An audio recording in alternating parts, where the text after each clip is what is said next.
You're listening to Men of Abundance, episode 126 with PJ Jonas. And today, we're learning life lessons from goat milk stuff. This is a fun conversation.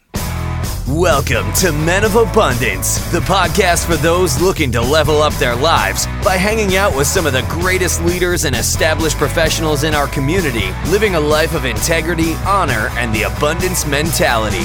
Prepare to pay it forward with your host, former Army medic turned lifestyle entrepreneur, Wally Carmichael.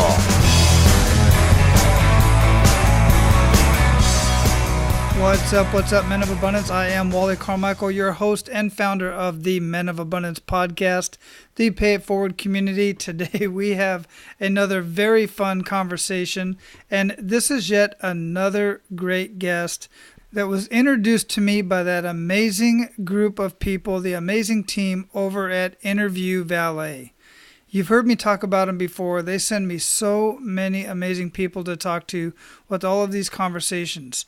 Now, if you happen to be the type of person that has a message that needs to be heard, there is quite frankly no other way to get your message heard than on a podcast that already has an audience tuning in every single episode just to hear stories exactly like yours. And those people are just waiting to hear your story. That's why they're tuning into those particular podcasts. But here's the thing. There are over 300,000 podcasts out there. How can you possibly find them all? You can do your searches, but then you don't know how to contact those individuals. The best way, the number one way podcast hosts like to get their guests is by a personal introduction from somebody else who already knows them. That's how I get my guest. I prefer getting my guest from somebody who is referred to me from somebody else who I already know.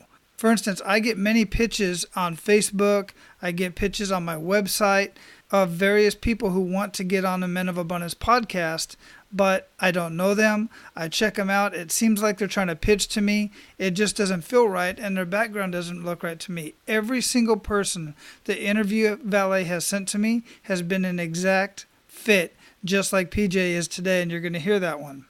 So here's what you need to do if you really want to get your message heard and you want to get onto a podcast.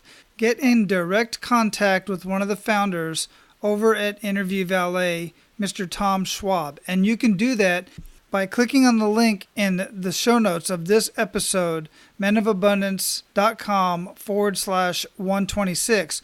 Or just go to menofabundance.com and click on the resources tab. You'll see the Interview Valet logo. Click on that link and you'll be able to get direct contact with Tom Schwab. Tell him Wally sent you, and Tom or one of his team members will have a conversation with you to see if you're a good fit for any of the podcasts that they're already aligned with. They know each and every one of the podcast hosts. They know exactly how to get you on the right show to get your message heard. As a matter of fact, the same goes for you podcast hosts out there. I would encourage you to get a hold of Interview Valet to see if they have any guests that are right for your show, because thanks to Interview Valet, I have interviews scheduled well into November, through November, getting into December already, and I already have recorded conversations that are going to push this show all the way out into March of 2018. That's how many guests I get from Interview Valet. So link up with Interview Valet, see what they can do for your show, see how they can help you get your message heard. For those of you who are brand new and just discovering Men of Abundance, I want to welcome you. I want you to go and thank whoever it is that introduced you to Men of Abundance. And if you found us in any other way other than being introduced to Men of Abundance by somebody that you know, if you found us through a search or something like that, I would love for you to contact me and let me know how you did that. What you searched for, how you found us. I'd love to have that conversation. And of course, be abundant in your life today by thanking the person who introduced you to Men of Abundance. And pay it forward by sharing this with somebody else. You can do that by sharing the link directly from the website or whatever podcast player it is that you're listening to. Just click on the three dots, share it on a message, Facebook, email, whatever turns you on, man. I greatly appreciate that, because that's how we get the word out about Men of Abundance, so more people around the world can find these conversations and gain from them just like you are. So what we're talking about today is learning life lessons from goat milk stuff to live your life of abundance. Just when you think you have your life on track, you run into what appears to be a roadblock. But then what seems to be the worst thing that could have possibly happened to you in time shows you just what life lessons can be learned from those events and what blessings can come from those events. When you have an abundance mindset, you will be able to grow from those life lessons. And that's exactly what happened to PJ Jonas and her family of 10. At one point in her life that she's going to talk about in our conversation, she was dealt a bad hand that would have devastated anyone with a scarcity mindset. But PJ turned that potential catastrophic event into life lessons for her entire family, and together they created Goat Milk Stuff. And, well, you're just going to have to hear the rest of this story. So let me briefly introduce PJ to you. PJ Jonas is a business owner, goat wrangler, entrepreneur, and mother. After getting goats to provide healthy milk for her 8 children, she decided to use some of that extra milk and make a batch of hand soap. That decision was the beginning of Goat Milk Stuff. And that's where this story begins. PJ, welcome to Men of Abundance. How you doing? I am doing great. It's a pleasure to be here. When I first heard your story, it was introduced to me. I received it in an email, obviously through Interview Valet, another great service that really sends me a lot of amazing people to talk to. And I'm starting reading through it because I don't refer a whole lot of ladies to me, and I haven't had a whole lot of women on the show. So I really do like to look at the background and see what they have to offer. Lord knows men have so much to learn from women to begin with, but I just want to make sure that it works with the show. And as I'm going through and I see some of the stuff that you're going to talk about today, I was chuckling. I was laughing. I was like, this is very unique. I absolutely love it. I told my wife, I said, I cannot wait to talk to PJ about what you've got going on and your family, which is just beautiful. Oh, thank you. I love my life, so that's good to hear that you're excited. Well, that's what it's all about. And that's what living a life of abundance is all about, in part, is quite frankly, just living your life in whatever it is that you do and however you contribute to humanity. And you're doing it in a very unique way, and I love the way that you found that. So where are you at, world? Oh, I am in southern Indiana, right about a half an hour north of Louisville, Kentucky. I have no idea where that's at. I have not been in that part of the United States at all yet. And I say yet because at one point I will get around to all the states. But that sounds pretty exciting. I grew up on an island off the east coast of New Jersey, and so to be in the Midwest is not really something I had ever planned for my life, but it's where God dropped us, and it's worked out pretty well. That's very interesting, and we're going to get into how it is that you ended up down there and how God decided to make that decision to drop you down there. But before we get too much into the show, I like to start the show out with an attitude of gratitude. What do you have to be grateful for today, PJ?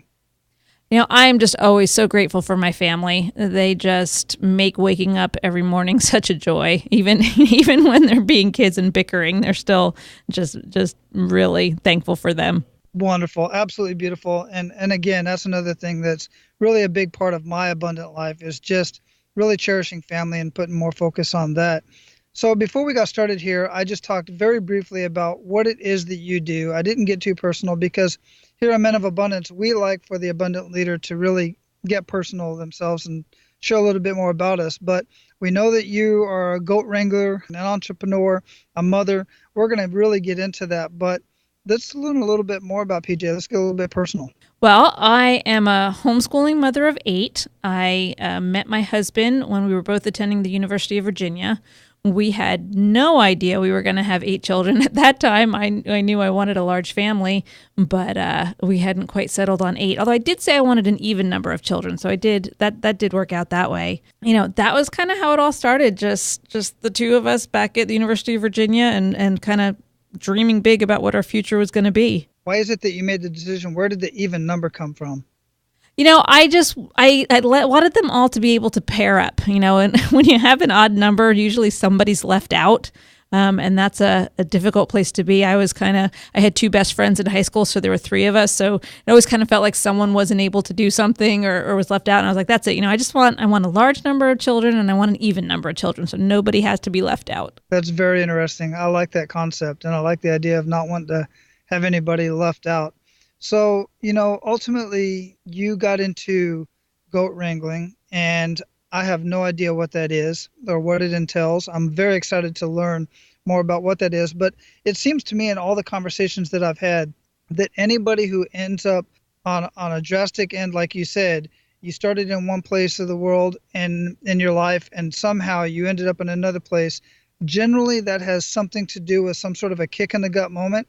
Not always, but I found that generally it does. But in either case, I would love for you to share with us a kick in the gut moment that you've experienced in your life and kind of really make us feel that. Well, so let me give you a little bit of background about the goats. So I'd gotten goats because I wanted the healthy raw milk for the children. In the state of Indiana, you cannot legally buy raw milk. The only way you can get it is either kind of underground or if you have your own. So I got my own goats. We were milking them. And I ended up making soap for the family with the goat milk because I didn't want all the chemicals on their skin. So when I made the soap, I put it in the shower and my husband's fingers stopped cracking and splitting. And that was a trouble he'd always had for years and years. Okay, so I kind of had this like, okay, well, that's really cool. It's awesome. This is the best soap ever. But I was still having children. I wasn't really ready to do anything with it yet. But I kind of filed it away in the back of my head. And then, so fast forward a couple of years, and we went to visit my parents, and we drove a big diesel vehicle, a Sprinter, if anybody's familiar with them. We actually still drive them now. And what happened was we went and got gas. And we filled up with diesel and went to where we were going. And when we came out, the vehicle wouldn't start. Well, it turns out they had put gasoline in the diesel pump. So when we pumped the diesel in, it was actually gasoline. And so they managed to fix it, managed to get it running, and told us, okay, you need to get home. And I really wouldn't stop anywhere. So we drove straight home from Florida to Indiana and got into the driveway, and the vehicle died. Okay. That started a 6-month process of trying to get this vehicle repaired. So, they would say, okay, well, this is broken. We'd give them permission to fix that. And then once they got that working, it would point to something else that was a problem. Turns out after the 6 months that the total repair bill came to $9,000. And as a single income family of 10, we did not have $9,000. And so I, prayed about it. And I was like, I really wasn't getting any answers. And I had just bought enough ingredients to make about a year's supply of soap for the family. And so I was like, all right, Lord, I'll just, make some soap, try and sell some of it, see if I can raise some money for food, that kind of thing. And so we did that. And what happened can only be described as, a God moment, because it just went crazy. The feedback, everything we were hearing. And that was really how our business launched. And none of that ever would have happened without that push from the vehicle being broken down. And God knew that it had to be like baby step, because if they had told us at the beginning that it was a $9,000 repair bill, we would have trashed the vehicle. There's no way we would have gone forward with that. So he had to take this, what at the time seemed like this horrific event. Oh my gosh, how could we have, gotten this far and, build this big and destroy the vehicle, into what pushed us into the life we now live. I call that divine intervention. Yeah, exactly. And and I'm here to tell you, Men of Abundance, there's something about these events that happen for us. And we always have the mindset that most people have the mindset that, why did this happen to me? Why do these things continue to happen to me? Well, we're not going to get into the whole reason as to why that continues to happen to you. That's a whole different show. But when you reframe it and say, my goodness, this amazing thing just happened for me. It's hard in the moment, but ultimately, there you have it. This happened for you. This happened for your family. And look at where you're at now. So where's the business at now? I mean, so here you guys are out here herding goats and milking goats. How does that whole process work? That's a loaded question. I'm sure it is. Yeah, we started out with 2 goats, just, milking it for the family. And then we ended up with 4 goats. And then we ended up with, 8 goats. And so I learned, this was before we started the business, to make cheese for the family. I learned how to make fudge for the family, ice cream, all that sort of stuff. And so, and soap, obviously. And so when goat milk stuff was born and we said, okay, we're going to start making money from this.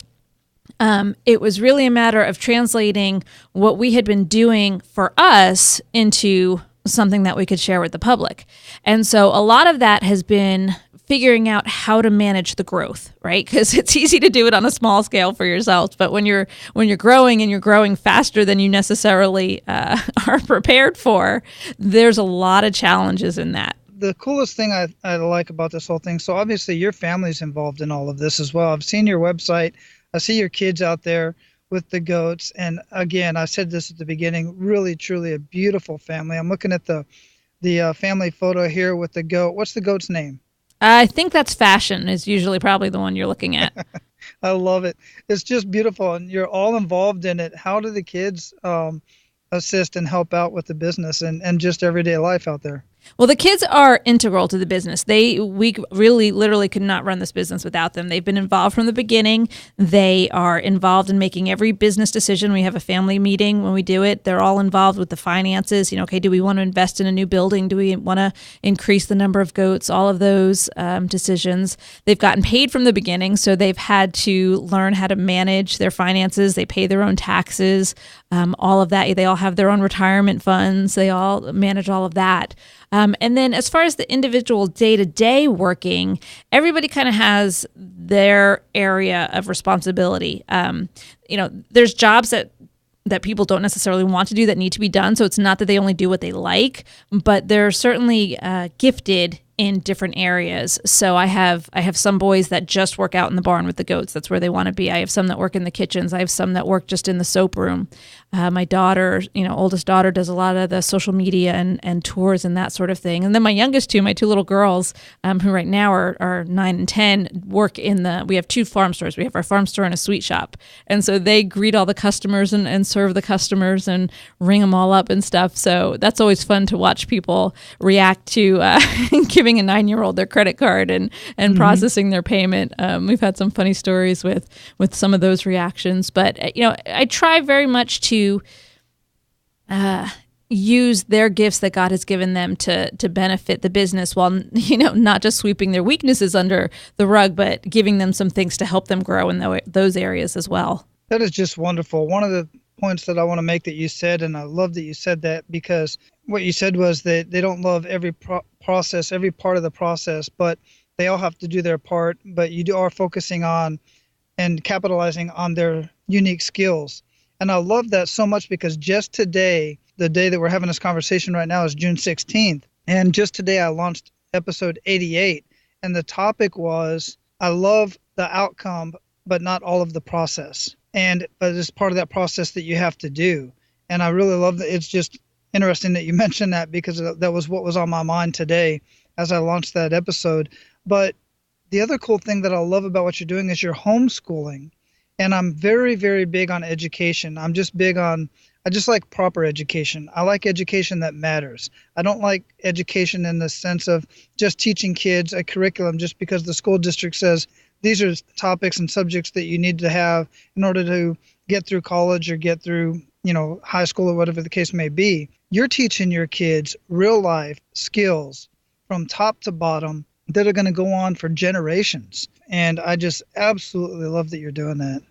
Yeah, I really wanted their education to be practical. So my husband was a junior high science teacher for a number of years. I tutored math for a number of years. And we really saw, exactly what you're saying, that the education just not having any grounding in what was really important. I tell people all the time, we do live in the age of Google, we can look things up. We have spell check, we have calculators, we don't, you need to be able to estimate, but is it really important to be able to, do long division to the, this fifth place? How many people actually sit there and do that if they, need something that accurately? And we spend so many hours on those types of things, and there's an opportunity cost to that, right? There's nothing wrong with long division in and of itself, but what could they be learning instead that they will, not just learn, but actually retain and remember and use in the rest of their lives? So it's very much, we focus on teaching them how to problem solve, because I find that that's a lack in a lot of people, that ability to, really analyze the situation, come up with different possible solutions, figure out which one is the best solution, and then put it into practice. Right. Yeah, life skills. No matter what happens, the life skills are most definitely always the best. and the resiliency skills, the being resilient in your day-to-day activities. And I know that working on a farm, any type of farm, I've never done it for an extended period of time, but I have been exposed to it throughout my life, and it is a full-time job. Yeah. I mean, 24/7. Anytime you, matter of fact, right now, my wife and I are fostering kittens, and we fostered anywhere from, we started out with 3, and we've got 2 more that we're fostering because the fosters had to go somewhere or one of them having surgery, so we're taking care of them. And out of the 5 total that we fostered, 2 have died, but we started out, you have to feed them every 2 hours. That's day and night. Yep. And I know when you have goats and you have livestock, when they have babies, you got to be out there all hours of the night sometimes to making sure that you're caring for the animals. And there's so many other things going on. And you truly have to be resilient in your day-to-day activities. And they're learning all of that as well. And I'm sure you learned that along the way as you were getting started in the whole process as well. Well, I was just talking. I have one of my children is sick today. And, I said, okay, well, you can rest and relax and whatnot, but what do you have to do that must get done today? Because that still has to get done, and the fact that, I say, okay, when, as a mom, if I'm feeling sick, I still have to change diapers. I still have to feed the children. I can't just totally, separate myself. And the children really learn that with the animals. I tell the story of how, my son, who years ago was the primary milker of the goats, he got a stomach bug, and I can remember him being out there, vomiting in between goats while he would milk the goats because he was the only one who was able to do it at that time. And so, you learn that there's something, you can learn that with God, but with animals, it's very practical, that there's something bigger than yourself. There's something, that you have to put ahead of yourself. And I love it because I think it's going to make them such better spouses someday because they know how to sacrifice their own needs for someone that, is relying and dependent upon them. Right. Absolutely. And we do learn that through God.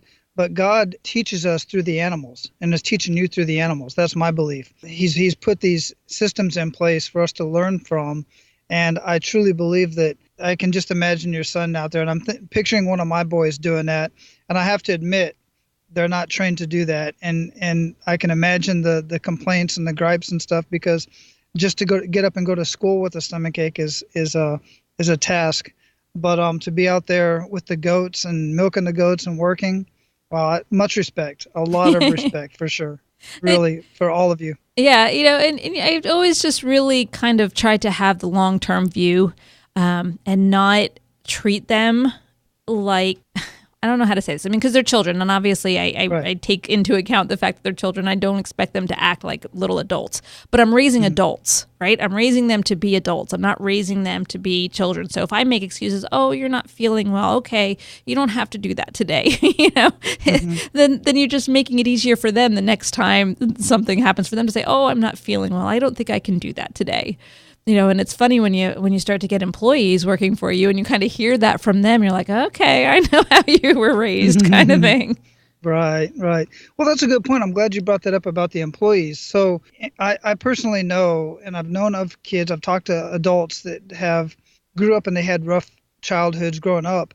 And part of their rehabilitation or their learning process was they were sent to grandma and grandpa's farm. And that's where they spent the summer or a couple months or something like that. And it really straightened them up. They got a better perspective on life. Have you ever taken on volunteer children or volunteer even adults or even your employees? How do they learn through that process? Have you ever considered any of that?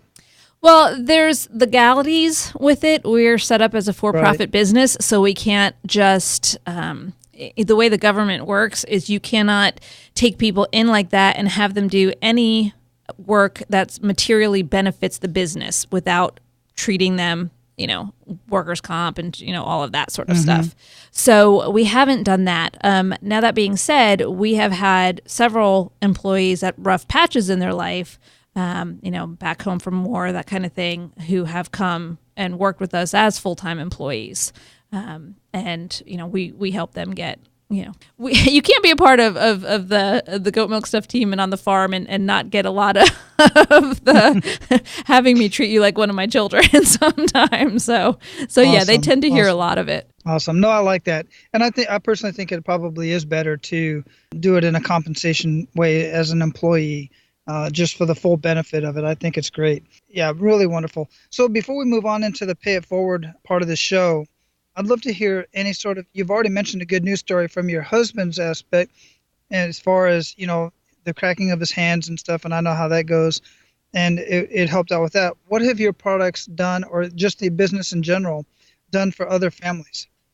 That's probably one of my favorite parts about running goat milk stuff is the feedback that I get. I actually just had someone in the store here today who's been a customer of ours for years, and her, I think it was her second son, had terrible, terrible eczema. And a friend recommended our Purity soap and our unscented lotion stick for him, and it just changed his life. And she just was so kind and loving, and it was amazing. She said, I was willing to do anything, and nothing we tried worked. And, someone recommended soap. It was just so simple, soap. And it, made his life from being miserable and scratching and itching and bleeding all the time to just a normal kid. And so I hear stories like that, and it just blows me away, because God is so good. Because I'm not a chemist, right? I didn't do anything special other than make soap for my own family. And we didn't have eczema. I didn't know that this was going to help people that way. I didn't know it was going to stop my husband's fingers from cracking and splitting. God just put all of that together, and it's amazing to hear stories like that. I absolutely love it. It truly, truly warms my heart. I love hearing stories like that. And I can imagine the child with the eczema and not, the bleeding. I've seen this before. It is so frustrating. And for you to be a part in that healing process, truly, truly amazing. And I thank you for that. So we are at the part of the show, PJ, where we're going to pay it forward. So you ready to do that? Sure, absolutely. Awesome. So share with our abundant leaders 1 to 3 actionable steps that they can take today.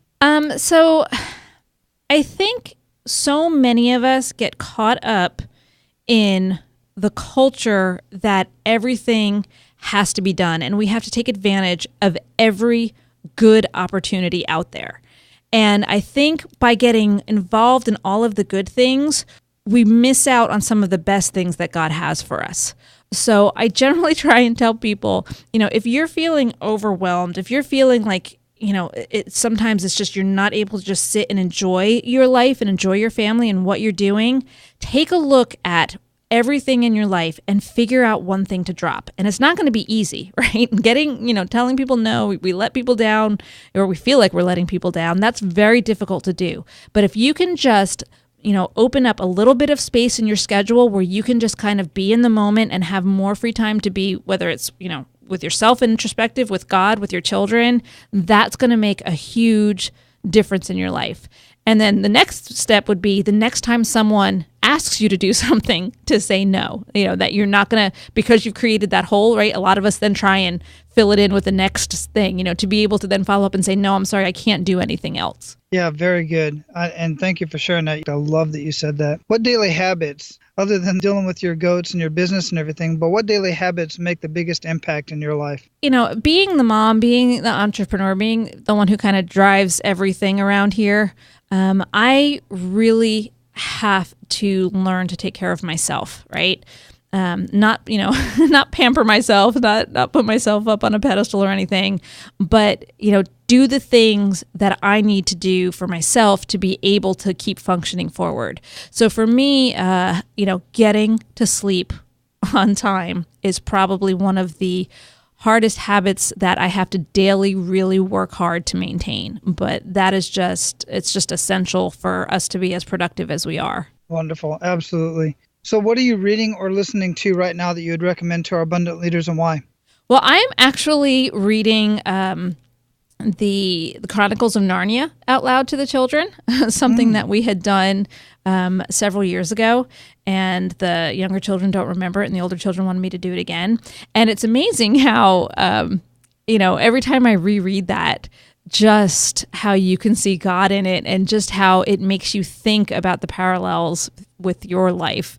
So I absolutely love that. And then I'm actually right now reading, I just finished the Alexander Hamilton biography by Ron Chernow that was based on that was used to create the Broadway play. So I just finished that. That was amazing. Absolutely amazing. Totally recommend that.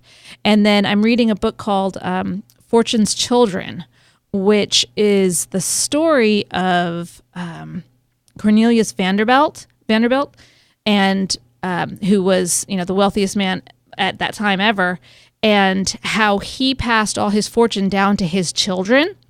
And it's actually the story. It breaks down what happened to all the children and how basically they just wasted millions of dollars and, one of them becomes bankrupt and whatnot. And that's like really scary for me because, we're working towards planning, succession planning, how we're going to pass the business down to the children and kind of organize all of that. And so to be reading this and seeing them just like totally, blow everything is really a eye-opening experience. Yeah, I can see your concern there too, but I would think that since your children are deeply involved in the business, that makes a difference because I have not read that book, but I do know some of the story and I know the story of the Hiltons and other families like that. But when the fortune's handed down to the kids who had nothing to do with the business, they were given instead of earning. So it does make a huge difference in the mindset, I think. And like I said, I haven't read that particular story, that book, but I do know the story. Is that kind of what you're getting from the book thus far? Oh, yeah. I mean, a couple of the kids, the boys worked, and it was their wives were really instrumental in blowing the $1 million fortune. So we don't have any spouses yet involved in the children's lives. So it's kind of making me be like, okay, we're gonna have to really make sure they pick some good spouses so they don't blow it all. That and get them out there milking some goats right away too. Yeah, it says a lot about a person how you're even not so much the milking, but cleaning the stalls. That's always says a lot about a person's character, how they handle cleaning stalls out. I can see that conversation going something like, "Yeah, you can have my consent. Just here's the pitchfork. Go out there and clean the stall. Yep. And we'll see how you do." Choose your next words very carefully. Very carefully. Because that's going to be a deciding factor. Very cool. Yep. So what do you feel that holds most people back from living a life of true abundance? I think they're distracted. I think we get distracted by the expectations put upon us. People expect us to do this and take care of that and behave a certain way. And we end up, falling into that and not doing what God really has for us and what's really important in our lives. And I think that's a chronic problem for a lot of people. Yeah, me too. So what does living a life of abundance mean to you and your family? For us, it really is having it's working hard, obviously, so we can, we say we work hard so we can play hard. But it's having the space to enjoy each other as a family and to just really be at peace with where we are and have time to listen and to put ourselves into the people that God brings into our life, right? We've had a lot of opportunities where God has just, dropped people into our laps and we've been able to minister to them, help them. And we can do that because we run our own business. We have a little more flexibility. I mean, yes, it's a farm, so there's always work to be done, right? But for most of the time, because it's a farm, you can bring people alongside you and be like, come on, we're going to go, weed the garden and let's talk about that. So it's just really enjoying the day-to-day of what you do. Wonderful. Yeah, I love that. So before we close this up, what did we not talk about that you'd like to ensure that our abundant leaders get from our conversation today? I just really think that there's so many opportunities for people to take advantage of, right? Like we started goat milk stuff in the middle of the 2008 financial crisis, and people were like, "What? Are you crazy? Starting a business now? Don't you know everything's falling apart?" And we're like, "Well, this is what God has for us. This is we're just following His leading, and if we're right and this is what He has, He's just going to bless it." And I think so many people, if they can recognize that, and now I do want to make sure that you understand, that doesn't mean it's going to be easy, right? Because I hear that a lot. Oh, this is really hard, so it must not be what God wants for me. And no, it doesn't work that way. Just because it's what God wants for you doesn't mean that it's not going to be difficult. But if you can get to that point in your lives, it's going to take time and effort, but you're just going to enjoy, like you said, a life of abundance so much more than if you're stuck or if you're feeling stuck where you're at. Yeah, it's that scarcity mindset. If you would have stuck with that scarcity mindset back when you first got started, as per what you were saying when, your colleagues or friends or whatever was telling you, you certainly would not be where you're at today. The scarcity mindset holds so many people back. And the fact is, there is so much abundance in the world that God provides. And too many people want to take the path of least resistance. That's not God's path, in my experience, and that experience of many people that I've talked to who are truly living a life of abundance like you and your family. It just truly warms my heart to see you guys doing what you're doing and having the time to spend together and homeschooling and teaching your kids real life experiences and skills and helping so many other families with your products and with the goat stuff. It's just amazing. I absolutely love everything you're doing. Thanks. I am very, very blessed. I am living, it's funny because we just had this conversation with my husband a couple weeks ago. I always said guys, I grew up on an island, and I always said that I wanted to retire to the ocean, right? When we were all done, and, that I wanted to just have a beach house and just retire and be beach bums. And a couple weeks ago, I said, you know what? I said, I can't do it. I can't leave the farm. I can't leave my goats. I can't leave my garden. I'm like, that's not my dream anymore. That's not how I want to retire. I want to retire here. I want to do a little bit less work than I'm doing right now. But this is now my new dream. And I think that's, that says it all. Yeah, absolutely. It's interesting how that goes. I actually did end up on the beach. I'm out here right on the beach in Hawaii and love my life. But I venture to think that if I had gone down your road, I would probably stay right where you're at. It just seems so much more natural for you and your family. Yeah, we're really blessed. Wonderful. So other than goatmilkstuff.com, beautiful, beautiful site. I just absolutely love it. You've got so many videos on here and your children, your family, and everything else. Other than goatmilkstuff.com, how else can our abundant leaders find out more about you, or is that it? And if that's it, that's perfect. Yep. No, we're all over social media at Goat Milk Stuff. So Facebook and Twitter and Instagram and Pinterest, all under Goat Milk Stuff. And then I did want to make an offer for your listeners. If they want to try a bar of the soap for free, all they have to do is go to www.goatmilkstuff.com/men soap. That's all one word, men soap. And they can get a free bar of soap to try. Well, that's perfect. I don't know how often we have men and soap in the same URL. It's definitely needed. And I truly appreciate that. I will have that linked up at menofabundance.com. PJ, I truly appreciate that offer. I will certainly be taking advantage of that myself. And I'm sure my wife and I are really into a lot of different remedies. We are not into medications and stuff. We always try something more natural before we do anything else. And this is right up our alley. Well, good. I hope you enjoy it. I'm sure we will.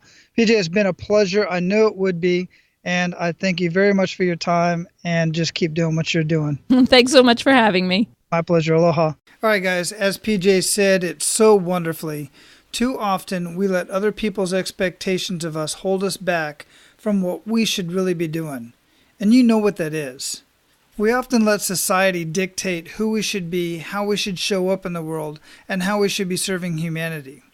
There are so many opportunities for you to take advantage of, and you have the skills to add value to other people, and there are so many opportunities for you to do so. You just have to make the decision on if you're going to take advantage of that opportunity. And I'm not the type of guy to tell you, stop everything you're doing, put 100% effort into the next thing.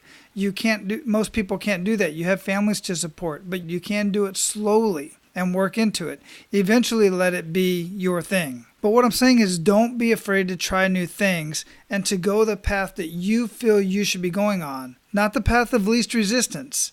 because the path of least resistance is not God's way. If it were, everybody would take that route. It's going to be hard. It's going to be difficult. The only way that you can learn is by those hard lessons, through those hard lessons. You don't learn a darn thing. As much as I want to be able to just lay in a hammock on the beach for the rest of my life, and I know many of you are thinking, man, that sounds amazing. And it is to be able to do that for a short period of time, but you can't do that for very long. Eventually, you have to get out and you have to start adding value to other people's lives, because that's who we are as human beings. We have to be able to add value to other people's lives to feel purpose in our life. That's how we grow as human beings. All right, guys, I'd love to hear your feedback on this. As usual, you can leave your comments down below on the website at menofabundance.com/126 for this episode, or you can leave them in the private Facebook group or even on the Facebook fan page. Lots of opportunities to leave your comments. I love to hear them. I love to have the conversation. Now, go out and live your life of abundance and make sure to pay it forward. That's all for today, Abundance Leaders. For more about our guests and the powerful information we shared with you today, be sure to sign up for our mailing list at menofabundance.com. We appreciate your time and look forward to hanging out with you on our next episode. So until then, be sure to pay it forward and live your life of abundance.